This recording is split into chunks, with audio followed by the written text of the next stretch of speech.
మీ car EMI కట్టలేకపోతున్నారా? మీ car EMI మేము కడతాం. ఈ నెంబర్కి కాల్ చేయండి. నమస్కారం అమ్మ. నమస్తే సంగీత. అమ్మ, మనం చూస్తే ఎక్కువగా రాను రాను పెళ్లి అనే కల్చరే లేకుండా అయిపోతుంది. తగ్గిపోతుంది అమ్మ. అసలు పెళ్లి అంటే పెళ్ళా? అవును. ఎందుకు ఇప్పుడు రెక్లెస్ సమాధానాలు. పెళ్ళా అవసరమా? అవును. నేను పెళ్లి చేసుకోవడం ఏంది? లైఫ్ ఎంజాయ్ చేసినామా, సింగిల్ గా ఉన్నామా, హ్యాపీగా ఉన్నామా, ఇలా అంటారు. ఎందుకని మన ఇండియాలో రాను పెళ్లి రాను అనేది తగ్గిపోతుంది? పెళ్లి అనేది తగ్గడానికి ప్రధానమైన కారణం నేను అనుకోవడం ఏంటంటే, ప్రతి వ్యక్తికి వ్యక్తి స్వాతంత్రం కావాలి, స్వేచ్ఛ కావాలి. ఇంకొక మనిషితో కలిసి జీవిస్తే ఈ స్వేచ్ఛకి భంగం కలుగుతుంది. నా స్వేచ్ఛ అంటే నా ఇష్టం వచ్చినప్పుడు నేను తింటా, నా ఇష్టం వచ్చినప్పుడు నేను ఉంటా, నా ఇష్టం వచ్చిన సినిమాకి వెళ్తా, ఏదైనా సరే నాకు నేనే రాజు, నేను ఏది కావాలంటే అది చేసుకోగలను. ఇంకొక మనిషితో అంటే సర్దుబాటు, అడ్జస్ట్మెంట్. ఇవాళ సినిమాకి వెళ్దాం అనుకుంటే వెళ్ళిపోతా, ఇంకో మనిషితో కలిసి సినిమాకి వెళ్దామని అంటే రేపు వెళ్దాం, ఇవాళ బిజీగా ఉన్నానంటే రేపటిదాకా నేను పోస్ట్పోన్ చేసుకోవాలి. నేను ఎందుకు చేసుకోవాలి? నాకు ఇవాళ కావాలనుకుంటే ఇవాళ అది తీరిపోవాలి. పూర్వానికి ఇప్పటికీ తేడా ఏంటంటే, ఇప్పుడు అన్నీ అందుబాటులో వచ్చాయి. ఇప్పుడు ఏదైనా బొబ్బట్లు, గారెలు అలాంటి పిండి వంటలు కావాలంటే మా చిన్నప్పుడు పండక్కి చేసుకుందాంలే అమ్మ, సంక్రాంతికి చేసుకుందాం, దసరాకి చేసుకుందామంటే అలా ఎదురు చూసేవాళ్ళం. దసరా వస్తే అమ్మ బొబ్బట్లు చేసి పెడుతుంది కదా అని. ఈ రోజుల్లో స్విగ్గీకి ఆర్డర్ ఇస్తే వచ్చేస్తాయి, పక్కన కిరాణా షాప్కి వెళ్తే దొరుకుతాయి. అంచేత ఏ వస్తువు అయినా సరే మార్కెట్లో డబ్బు పెడితే దొరుకుతుంది. దానికోసం మనం ఎదురు చూడాల్సిన పని లేదు. ఎప్పుడు కావాలంటే అప్పుడు అది రెడీమేడ్గా దొరుకుతున్నప్పుడు ఎప్పుడో దసరా వచ్చేదాకా, సంక్రాంతి వచ్చేదాకా ఎందుకు ఎదురు చూడాలి? వై షుడ్ పోయి హాయిగా దొరుకుతున్నాయి కదా, సుఖంగా తినేద్దాం. అలాగే సినిమాలు, ఏ సినిమా కావాలంటే ఆ సినిమాకి వెళ్ళచ్చు. చాయిస్ మంది, మల్టీప్లెక్స్లు ఉన్నాయి, ఒక్కొక్క చోట 10 థియేటర్లు ఉన్నాయి. వెడితే ఏదో ఒక థియేటర్లో మనం చూసుకోవచ్చు అన్న ధోరణి. అంటే నీకు ఈరోజు ఇది కావాలి అనే మైండ్లో పడితే అది కావాలంతే, దానికి మళ్ళీ పోస్ట్పోన్మెంట్ అన్న క్వశ్చనే లేదు. ఇంకొకరితో కలిసి జీవించడం మొదలెడితే ఈ అడ్జస్ట్మెంట్ అనేది వస్తుంది. ఆ అడ్జస్ట్మెంట్ ఓపిక నాకు లేదు. ఈరోజు కావాలంటే ఈరోజు నేను తీర్చేసుకోవాల్సిందే, రేపు పెడదానంటే రేపటిదాకా నేను ఆగనే. ఎందుకు ఆగాలి? ఎందుకు సర్దుకోవాలి ఇంకొకటితో? అసలు ఏదో సర్దుకోవడం గురించి నా జీవితంలో నా స్వేచ్ఛని, నా స్వతంత్రాన్ని నేను ఎందుకు పోగొట్టుకోవాలి? ఇంకొకటితో కలిసి జీవించటము వద్దు, నా స్వేచ్ఛకి భంగము వద్దు. నా అన్నది, మన అన్నది పోయి నా అన్న ఫీలింగ్ జనాల్లో ప్రతి ఒక్కరిలో పెరిగిపోయింది. నేను, నా స్వేచ్ఛ, నా ఇష్టం, నా స్వతంత్రం అంతా కూడా నా ఇష్ట ప్రకారమే జరుగుతుంది. ఇంకొకరితో నాకు వద్దు. ఇంతెందుకు, మా తోడు నీడలో కమ్యూనిటీ లివింగ్ అని ఒక పార్ట్ ఉంది. ఇప్పుడు పెళ్ళిళ్ళకి ఇంత డిమాండ్ పెరిగింది, కానీ ఇది కాక టూర్ ప్రోగ్రామ్స్ ఉన్నాయి. ఆనందయాత్ర అని కమ్యూనిటీ లివింగ్ ఉంది. అది కమ్యూనిటీ లివింగ్ అంటే ఏంటంటే, పెళ్లి ఇష్టమైన వాళ్ళు పెళ్లి చేసుకుంటారు, కొంతమందికి పెళ్లి ఇష్టం ఉండదు. అంటే వచ్చేవాళ్ళు సరిగా ఉంటారో లేదో మనకి ఎందుకు అని. కానీ అలాంటి వాళ్ళు ఎలా ఉండాలి అంటే, ఒంటరిగా ఉండలేరు కాబట్టి నలుగురు బ్యాచిలర్స్, ఇప్పుడు మీరు ఉద్యోగాలు చేసుకున్న వాళ్ళు హాస్టల్లో ఎలా అయితే ఉంటున్నారో అలాగే వీళ్ళు కూడా ఒక అపార్ట్మెంట్ తీసుకుంటారు. నలుగురు మగాళ్ళు కలిసి ఓ ఇంట్లో ఉంటారు. వంట మనిషి, పని మనిషి అందరూ ఉంటారు. అందరూ వండి పెడతారు, హాయిగా తింటారు. నలుగురు కూర్చొని మాట్లాడుకోవాలనుకున్నప్పుడు మాట్లాడుకుంటారు. మార్నింగ్ వాక్కో, గుడికో, టెంపుల్కో, సినిమాకో వెళ్ళాలనుకున్నప్పుడు కంపెనీ ఉంటుంది. కూర్చొని కబుర్లు చెప్పుకోవడానికి కంపెనీ ఉంటుంది. చిన్న చిన్న జ్వరమో తలనొప్పి వస్తే పక్కన కంపెనీ ఉంటుంది. ఏదైనా ఎమర్జెన్సీ వస్తే నీ పిల్లలకి ఫోన్ చేయడానికి పక్కన మనిషి ఉంటాడు. ఇన్ని ఫెసిలిటీస్ ఉన్నాయి కలిసి ఉండటంలో. కానీ ఇప్పుడు ప్రస్తుతం ప్రజెంట్ సిచ్యువేషన్లో కమ్యూనిటీ లివింగ్ అలా ఎవ్వరు ఏ ఇద్దరు కలిసి ఉండడానికి ఇష్టపట్టాల. తార్నాకాలో ఇల్లు ఉంది, రెంట్కి తీసుకున్నాను, అన్నీ ఉన్నాయి. పని మనిషి ఉంది, ఫర్నిచర్ ఉంది, కిచెన్లో సామాన్లు ఉన్నాయి, అన్నీ ఉన్నాయి. కానీ వచ్చే మనుషులు లేరు.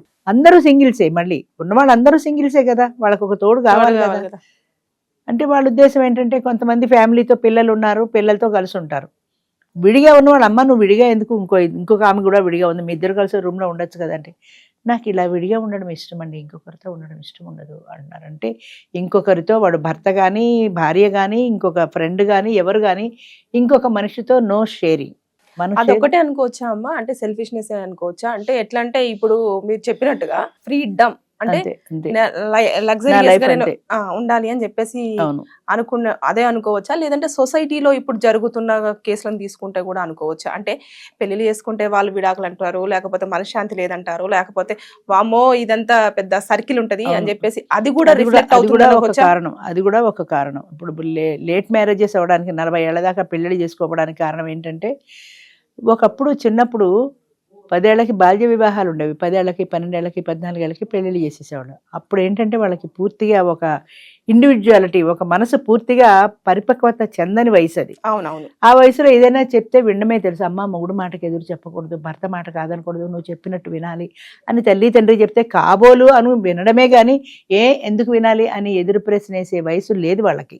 ఇప్పుడు 25 ఏళ్ళు 30 ఏళ్ళు వచ్చిన తర్వాత నువ్వు అమ్మ భర్త మాట వినంటే ఎవరు వింటారు? ఎందుకు వినాలి? నీ చేత కాదు, నువ్వు నిన్న నాన్న మాట నేను వినను అని మొహం మీదే చెప్పేస్తారు. అంచేత అప్పటికి ఇప్పటికీ అంటే బాల్య వివాహాలు నేను ఎంకరేజ్ చేయటల్లా. ఒక 18-20 ఏళ్ళు మ్యాక్సిమం వచ్చే వరకు కొంతలో కొంత పేరెంట్స్ చెప్పగలుగుతారు, పిల్లలు వినగలుగుతారు. 20 ఏళ్ళు 25 ఏళ్ళు దాటిన తర్వాత వాళ్ళకి పూర్తిగా వాళ్ళ పర్సనాలిటీ డెవలప్మెంట్ అయిపోయిన తర్వాత నువ్వు కొత్తగా వాళ్ళ మనసులో ప్రవేశపెట్టాలంటే వాళ్ళు వినరు. వాళ్ళకంటూ కొన్ని అభిప్రాయాలు ఉన్నాయి, స్థిరమైన అభిప్రాయాలు ఉన్నాయి. పెళ్ళి అంటే మొగుడు మాట వినాలి, వాడు చెప్పినట్టు చేయాలి. నాకు ఎందుకు వచ్చింది ఈ లంపటం? హాయిగా నేను ఇండివిజువల్గా ఉంటే సుఖంగా బతుకుతున్నాను కదా, సుఖంగా ఉంది నాకు ఇప్పుడు. పెళ్ళి అనే దాంతో ఎందుకు అంతగా కావాలంటే ఏ బాయ్ ఫ్రెండే ఉంటాడు, ఏ కాలక్షేపం అనుకో. ఇది ఒకటి, బాయ్ ఫ్రెండ్ గర్ల్ ఫ్రెండ్. వీళ్ళకి ఎవ్వరూ లేకుండా అస్కలిత బ్రహ్మచారులు ఎంతమంది ఉన్నారు భూమి మీద చెప్పండి. అస్సలు స్త్రీ ముఖమే చూడను అన్న పురుషుడు ఉన్నాడా? ఎవడే లేరు. అలాగే పురుషుడు ముఖమే చూడను అన్న స్త్రీ ఉందా? లేదు. కాలేజీలు చదువులు వచ్చిన తర్వాత బాయ్ ఫ్రెండ్ గర్ల్ ఫ్రెండ్ వచ్చారు. సినిమాకి వెళ్ళాలంటే బాయ్ ఫ్రెండ్తో వెళ్ళొచ్చు, వీడి గర్ల్ ఫ్రెండ్తో వెళ్ళొచ్చు. హోటల్కి వెళ్ళాలంటే మా అవసరాలు తీరిపోతున్నప్పుడు పెళ్ళి అవసరం ఏంటి? అది వాళ్ళు అడిగే క్వశ్చన్. మా అవసరాలు మాకు తీరిపోతున్నాయి, దాని పెళ్ళి ఎందుకు? పెళ్ళి అంటే పిల్లలు కనాలి. అసలు పిల్లలే వద్దు అనుకుంటున్నాంగా మేము. బెంగళూరులో అసోసియేషన్ పెట్టినట్టు అసలు మాకు పిల్లలే వద్దు. పిల్లలు వద్దన్నప్పుడు ఇక పెళ్లి సమస్య ఉంది. పెళ్లి అంటే పిల్లలు కనాలని, ఇక మాకు పెళ్ళి వద్దు, పిల్లలు వద్దు, ఒక డామినేషన్ వద్దు. గర్ల్ ఫ్రెండ్ అనుకో కొద్దో గొప్ప అవతలవాడు కూడా మాట వింటాడు, కాదంటే వెళ్ళిపోతుంది, ఇంకో బాయ్ ఫ్రెండ్ని చూసి. అలాగే గర్ల్ ఫ్రెండ్ కూడా అలాగే వాళ్ళల్లో వాళ్ళు టెంపరీగా సర్దుకోవడానికి ఇష్టపడతారు, కానీ ఇదే మొగుడుతో పెళ్ళంతో సర్దుకోవడానికి ఇష్టపడతారు. గర్ల్ ఫ్రెండ్తో సర్దుకుంటారు, బాయ్ ఫ్రెండ్తో సర్దుకుంటారు, పెళ్ళంతో సర్దుకోరు, మొగుడుతో సర్దుకోరు. ఎందుకని అంటే ఇది ఒక చట్టం, ఈ చట్రంలో ఇరుక్కుపోతున్నాం, ఇందులో పడ్డాము అంటే ఇక పైకి లేవలేము. పిల్లలు, సంసారం, జంజాటన అంటే అది ఎలా ఉంటుందంటే హరిశ్చంద్రుడు కథ, నీతి కథలు చెప్పేవాళ్ళు, మోరల్ సైన్స్ అని ఉండేది స్కూళ్ళల్లో. హరిశ్చంద్రుడి కథ చెప్పిన తర్వాత పిల్లల్ని అడిగారట, దీన్ని బట్టి నీకు అర్థమైన నీతి ఏమిటి అంటే జనరల్గా ఏం చెప్తాము, ఎంత కష్టం వచ్చినా సరే అబద్ధం చెప్పకూడదు అని. ఆ పిల్లాడు ఏం చెప్పాడంటే ఎప్పుడూ నిజం చెప్పకూడదు, నిజం చెప్పడం వల్ల కాబట్టి ఇన్ని కష్టాలు వచ్చాయి, అసలు ఇన్ని బాధలు ఎందుకు, ఒక అబద్ధం చెప్తే పోయే కదా. అంచేత వాడికి ఆ పాయింట్ అలా అర్థమైంది వాడికి, ఎప్పుడూ చేస్తే నిజం చెప్పకూడదు, అబద్ధం చెప్పడానికి ఆలోచించకూడదు అని. అలాగా అంటే అర్థం చేసుకున్న విధానంలో ఉంటుంది. అలాగే పెళ్ళంటే చట్టం అని అనుకుంటున్నారు, కానీ అందులో ఒక ఆనందం ఉంది. ఆ పిల్లల్ని కానీ వాళ్ళ అమ్మ అని పిలవడంలో వాళ్ళు పాక్కుంటూ వస్తుంటే, వాళ్ళ బుడిబుడి అడుగులు వేస్తుంటే ఒక సంతోషం ఉంది. మాతృత్వంలో అన్న ఫీలింగ్ లేదు. అది ఉంటే కావాలి అనుకుంటారు, అది లేదు కాబట్టి అది కావాలనుకోవట్లా. పిల్లలు ఒక బరువు, ఒక బాధ్యత అనుకుంటే పిల్లలు వద్దనుకుంటారు. పెళ్ళి కూడా అంతే, ఒక బరువు, ఒక బాధ్యత. వాడు చెప్పినట్టు ఇది వినాలి, వీడు చెప్పినట్టు అది వినాలి, ఎందుకు వచ్చింది అసలు, మాకు పెళ్ళే లేకుండా ఉంటే హాయిగా ఉంటాం కదా అనుకుంటున్నారు. కానీ బాయ్ ఫ్రెండ్ గర్ల్ ఫ్రెండ్ లేకుండా ఉండండి చూద్దాం, ఉండగలరా? ఉండలేరు. అంటే నీ మనసులో ఎక్కడో ఒక తోడు కావాలని ఉంది, దాన్ని నువ్వు టెంపరీగా పెట్టుకున్నావు. ఆ పర్మనెంట్ తోడు కాకుండా ఒక టెంపరీగా పెట్టుకున్నావు అంతే. కానీ అంతే తప్ప తోడు లేకుండా నేను జీవించగలను అన్నవాళ్ళు ఎవ్వరూ సృష్టిలో లేరు, ఉండరు కూడా. ఎందుకంటే అది చాలా కష్టమైన విషయం. స్కూల్కి వెళ్ళినా, కాలేజీకి వెళ్ళినా ఒక ఫ్రెండ్ ఉంటుంది, ఆ ఫ్రెండ్తో మాట్లాడతాం, కష్టమో సుఖమో షేర్ చేసుకుంటాం, కలిసి సినిమాకి వెళ్తాం, ఆడే వెళ్ళు, పోనీ మగ వెళ్ళు, నీకంటూ ఒక తోడు కావాలి కదా.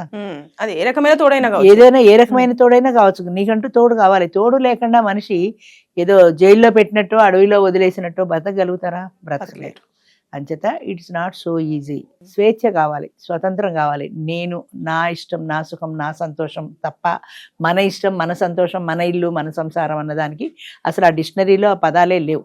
మనం అనేదే లేదు. నేను అంతే, నేను, నా సుఖం, నా ఇష్టం, నా సంతోషం, నా ఇల్లు అంతే. ఈ ఇంట్లో ఇంకొకటి రావద్దు. అంతే కమ్యూనిటీ లివింగ్ పోయింది. అందుకని ఎవరు ఇష్టపట్టలేదు. మెయిన్ ఏంటంటే తప్ప రైట్ అన్న సంగతి పక్కన పెడితే ఇది నాకు సౌకర్యంగా ఉందా లేదా అన్నదానికి ప్రయారిటీ పెరిగింది.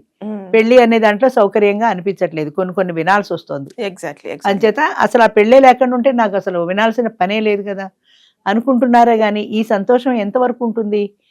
ఇప్పుడు 20 ఏళ్ళకి, 25 ఏళ్ళకి, 30 ఏళ్ళకి ఓకే, 40 ఏళ్ళకి, 60-70 ఏళ్ళు వచ్చిన తర్వాత ఒక తోడు కావాలనిపిస్తుందమ్మా.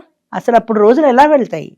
తోడు లేకుండా రోజులు ఎలా వెళ్తాయి? నీకు ఏదైనా కష్టం వస్తే, నీకు ఏదైనా అనారోగ్యం వస్తే ఎవరు చూసుకుంటారు? నానే ఒక మనిషి ఉండాలి కదా, ఒక బాండింగ్ అనేది ఉండాలి కదా అని ఉండట్లా. ఇప్పుడు పిల్లలు ఉన్నారనుకో, ఒకప్పుడు పిల్లలు పెద్దవాళ్ళని చూడడం అనేది ఉండేది. ఎవరిది కథ విన్నాను చూడు, అదేంటిది తక్కెట్లో వేసుకుని ఓ దాంట్లో తల్లిని ఓ దాంట్లో తండ్రిని కూర్చోడు, శ్రవణ కుమారుడు తక్కెట్లో వేసుకుని వాళ్ళిద్దరిని మోసుకు తీసుకెళ్ళాడు ఆయన. అలాంటి కొడుకులు కావాలని ఉండేది పూర్వం. ఇప్పుడు అసలు తక్కడా లేదు, కొడుకు లేదు, మాకు అసలు ఏది వద్దు. ఎందుకంటే కొడుకులు ఎలాగో ఓల్డేజ్ హోమ్ పంపించేస్తున్నారు. No emotions, no relation. అంచేత వాళ్ళకి మాకు సంబంధం లేని వాళ్ళ కోసం మేము పిల్లల్ని కండం ఎందుకు? లక్షలు డొనేషన్లు ఖర్చు పెట్టి వీళ్ళని పెద్ద చేయడం ఎందుకు? వీళ్ళు పెద్ద అయ్యాక మమ్మల్ని చూసేది చచ్చేది ఏం లేదు, ఎలాగో ఓల్డేజ్ హోమ్ పోవడమే. ఇంకా కాడికి అంతకంటే డొనేషన్ ఇచ్చేసి ఓ ₹1,00,000 ఇచ్చేసి ఓల్డేజ్ హోమ్లో చేరిపోతే బెటర్ కదా అనిపిస్తుంది. అంచేత ఇప్పుడు ఓల్డేజ్ హోమ్సే కాకుండా సీనియర్ సిటిజన్ హోమ్స్ అని అవి కూడా పెరిగాయి, వెళ్ళిపోతున్నారు వాటికి. అంతే తప్ప పిల్లలతో ఉండడానికి పేరెంట్స్ కూడా ఇష్టపట్టాల. పెళ్లి వద్దు, ఈ జంజాటం వద్దు, ఈ పిల్లలు వద్దు, అసలు మాకు ఏది వద్దు, మేము హాయిగా ఒక్కళ్ళమే ఉంటాం. మన వాళ్ళు పెళ్లి వద్దు అంటున్నారు, కానీ అటు అబ్రాడ్ లో చూసుకుంటే మ్యారేజెస్ చాలా చాలా గ్రైండ్ గా చేసుకోవడానికి ఇండియా వచ్చి చేసేసుకొని ఇక్కడ కల్చర్ ని వాళ్ళు ఫాలో అవుతున్నారమ్మా. మన వాళ్ళు అసలు ఆ కల్చర్ ని వదిలేసి పెళ్లి అనే మాట లేకుండా చేస్తే వాళ్ళు యాక్చువల్ గా లివింగ్ రిలేషన్షిప్ అయినా లేదంటే పెళ్లిళ్ళు చేసుకోకుండా కలిసి ఉండడం అయినా వాళ్ళది. అవును, సింగిల్ లైఫ్ వాళ్ళది. కానీ వాళ్ళు ఇప్పుడు అరే మ్యారేజ్ లోకి వస్తున్నారు, మనం అందులోకి వెళ్తాం. ట్రెడిషనల్ లోకి ఇక్కడికి వస్తుంది అంతే. వాళ్ళు ఇందులోకి వస్తున్నారు, మనం అందులోకి వెళ్తున్నాం. ఇదే చెప్పాను కదా, పొడుగు చేతులు పొట్టి చేతులు జాకెట్ లాగా కొన్నాళ్ళు ఇది బోరు కొట్టినప్పుడు ఇంకో దాంట్లోకి వెళ్తాం. అది బోర్ కొట్టిన తర్వాత మళ్ళీ ఇందులోకే వస్తాం. ఇప్పుడు ఒకప్పుడు ఫారెన్ పంపించడం అంటే విపరీతమైన క్రేజ్ ఉండేది, పిల్లలందరినీ ఫారెన్ పంపించేవాళ్ళు. ఫారెన్ పంపించిన తర్వాత ఇప్పుడు ప్రాక్టికల్ ఎక్స్పీరియన్స్ లో అర్థమైంది, ముసలాళ్ళు అయితే మనం చూసుకునే వాళ్ళు ఎవరు ఉండరు, వాళ్ళు రాగలుగుతారు, రాలేకపోతారు. అదే దేశంలో ఉంటే కనీసం ఏదో టైంకి రాగలుగుతారు. అంచేత ఇప్పుడు తగ్గింది, అది పిల్లల్ని పంపించడం అనేది తగ్గింది. కొంతమంది పిల్లలు కూడా అక్కడి నుంచి ఇండియా వచ్చేస్తున్నారు. సో ఆ క్రేజ్ కొన్నాళ్ళు ఉంది, అది తగ్గిపోయి మళ్ళీ ఇందులోకి వచ్చాం.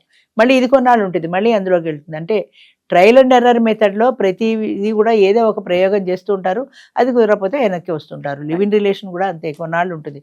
అది పోయి ఏదో ఒక రోజు మళ్ళీ పెళ్ళిళ్ళ మీదకి వస్తారు, అప్పుడు మళ్ళీ పెళ్ళిళ్ళు అంటారు. అది మనం చూస్తామో లేదో తెలియదు, కానీ ఖచ్చితంగా వచ్చి తీరాలి, వస్తుంది కూడా. ఎందుకంటే అది కాలం మారుతున్నప్పుడు మన మనస్తత్వాలు మారుతాయి, మనుషుల తీరు మారుతుంది, దాంతోపాటు ఈ సిస్టమ్స్ మారుతాయి. ఈ సిస్టంలోంచి కాదని లివ్ ఇన్ రిలేషన్ సిస్టంలోకి వెళ్ళాం, లివ్ ఇన్ రిలేషన్ సిస్టమ్ కాదని మళ్ళీ పెళ్లి సిస్టంలోకి రావడానికి కొంత టైం పడుతుంది.